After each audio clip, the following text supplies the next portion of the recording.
Hey everyone, welcome back to my channel. Today's story is about love, betrayal, revenge, and rebirth. The kind of story that makes you sit up and think, wow, karma really knows how to work in silence. It's called After His Cruel Betrayal. She disappeared. For years later, she returned stronger than ever. Get ready, because this one starts with heartbreak, but ends with pure power. Her name was Isabella Hart, a woman whose smile could light up the darkest room. She was kind, ambitious, and loyal, maybe too loyal. She'd been with Ethan Cole, a charming, successful architect, for 7 years. Everyone thought they were the perfect couple. They laughed together, built a life together, and even ran a small design business that was beginning to thrive.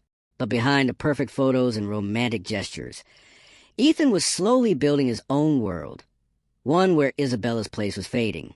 It started with late nights, then business trips, then whispers she wasn't supposed to hear. She's not ambitious enough. She doesn't fit my future plans. She's too simple. Each word cut deeper than a blade.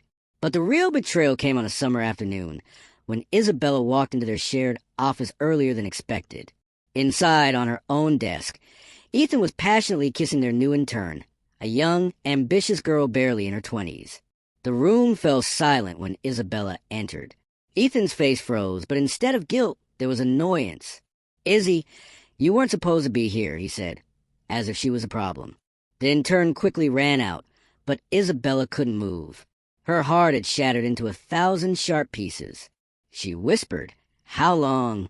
And his reply, calm, cruel, cold, "Long enough to know she's better for me." That night, Isabella packed her things. No yelling, no crying, just silence. The next morning, she was gone. Her friends called. Her parents tried to reach her. No one knew where she went. Ethan didn't care. He told people she was emotionally unstable, too sensitive, and even hinted she had mental breakdowns. Within months, he rebranded their business under his name, erased her from every document, every memory, every trace of credit, and then he married that intern. But here's where the story changes. Because while Ethan was celebrating his new life, Isabella was quietly rebuilding hers in the shadows. She moved abroad, worked 2 jobs, and enrolled in a business school under her mother's maiden name. For 4 years, she worked harder than ever before. No distractions, no noise, no weakness. She learned marketing, finance, leadership, and slowly, she built her own empire, Heart and Vision Designs, a company that grew faster than even she imagined. For years later, she returned to London, not as the woman Ethan broke, but as a powerful CEO, confident, untouchable. The city barely recognized her. Gone was the shy girl who smiled too much. In her place stood a woman who owned the room she entered. Her first project?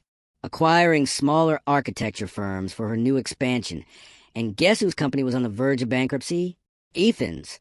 His once booming firm had fallen apart. Poor management, debt, and scandal. The young intern he married had left him after his business began to crumble, taking half of what was left. Ethan was desperate for investors, for anyone willing to save him. That's when his assistant walked in one morning and said, "Sir, Heart and Vision Designs is interested in buying your company." Ethan's eyes lit up. He didn't recognize the name. "Finally, someone sees potential," he said smugly. A meeting was set. He wore his best suit, rehearsed his pitch, and walked into the grand glass office of Heart and Vision.